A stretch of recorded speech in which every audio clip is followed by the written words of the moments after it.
পশ্চিম মেদিনীপুর জেলা পুলিশের নির্দেশ মতো পথ নিরাপত্তা সপ্তাহ পালন করল Narayangarh traffic guard. Narayangarh traffic গার্ডের এদিন নারায়ণগড়ের পারুলিয়া হাট থেকে দুর্গা মন্দির পর্যন্ত এক সচেতনতামূলক র্যালির আয়োজন করা হয়।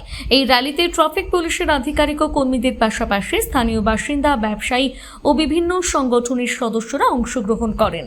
র্যালি চলাকালীন পথ চলতি মানুষ ও গাড়ি চালকদের উদ্দেশ্যে সড়ক নিরাপত্তা সংক্রান্ত বিভিন্ন বার্তা তুলে ধরা হয়। কর্মসূচি থেকে হেলমেট ব্যবহার, সিট বেল্ট বাঁধা, মদ্যপ অবস্থায় গাড়ি না চালানো, নির্ধারিত গতিসীমা মেনে গাড়ি চালানো এবং ট্রাফিক নিয়ম মেনে চলার আহ্বান জানানো হয়। দুর্ঘটনা রোধে সাধারণ মানুষের সচেতনতা বৃদ্ধির উপর বিশেষ গুরুত্ব দেওয়া হয়।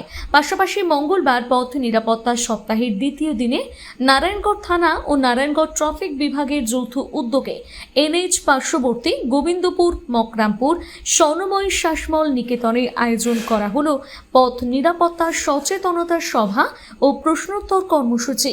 এই সভায় ছাত্রছাত্রীদের ট্রাফিক নিয়ম সম্পর্কে অবহিত করানো হয়।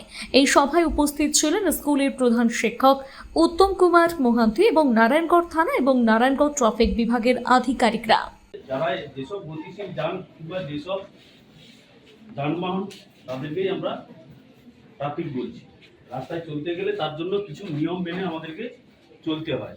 কি নিয়ম? প্রথম কথা হবে যে ট্রাফিক সিগন্যাল, ঠিক আছে, যে ট্রাফিক সিগন্যাল আর হচ্ছে ট্রাফিক সাইন। সিগন্যাল